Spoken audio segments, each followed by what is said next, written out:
Hello my dear learners, welcome back again in your GK class. So बच्चों, आज की class में हम देखेंगे चैप्टर नंबर 41 और इस चैप्टर का नाम ही है Y.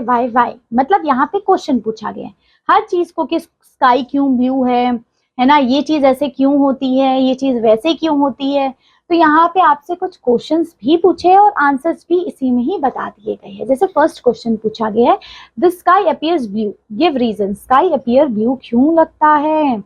So the color of the sky is blue due to the scattering of the light by the dust particles or the air molecules. Scattering of light से हमें वो पूरा blue दिखता है, चाहे पानी हो चाहे आसमान हो.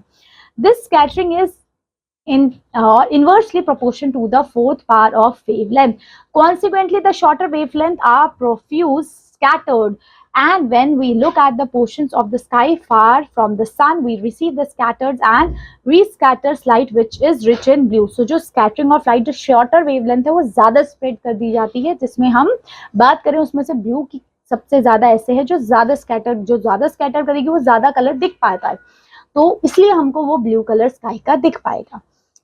नाउ आपसे सेकंड क्वेश्चन इसी तरीके से पूछा गया है, why is water from hand pump warm in winters and cold in summer.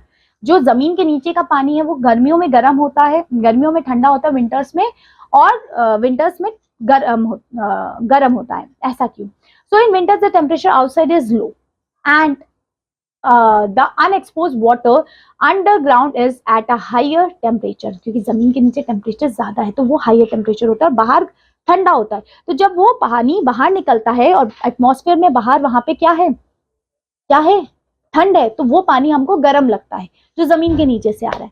But in summers the outside temperature is higher than the temperature inside, जो इनसाइड से टेम्परेचर से बाहर का टेम्परेचर ज्यादा है, तो इसलिए जो पानी वो हमें जमीन के नीचे से आता है वो हमें ठंडा लगता है, और वही टेम्परेचर का पानी अगर विंटर्स में आए तो वो हमें गर्म लगता है। यही चीज है। नाउ अब आपसे इसी तरीके से पूछे, ice wrap in a blanket और a packed with a sawdust does not melt away quickly. अगर आइस को हमने इस तरीके से रैप कर देते वो जल्दी से मेल्ट नहीं होता है, बिकॉज जो ऑब्जेक्ट से हमने उसको रैप किया है, पैक किया, वो बैड कंडक्टर है हीट का, वो अंदर हीट को नहीं आने दे रहा है, तो वो आइस आपने देखी ना वो जल्दी ठंडी नहीं होती, लोग दुकानों में उसी तरीके से आइस को रखते हैं। ठीक है, सो यही चीजें यहाँ पे लिखी गई है। फिर आपसे दूसरा पूछा है, petrol fire can't be put off with water. Petrol fire अगर में उसमें अगर आग लगी पेट्रोल से और फायर में अगर हमने पानी डाल दिया तो वहां क्या हो जाएगा, petrol has less density than water, so when water is pure the petrol floats in it and उससे और ज्यादा आग लग जा सकती है। ठीक है, और वाटर बॉयल क्विक जल्दी से क्विकली बॉयल हो जाता है माउंटेन्स में, क्यों?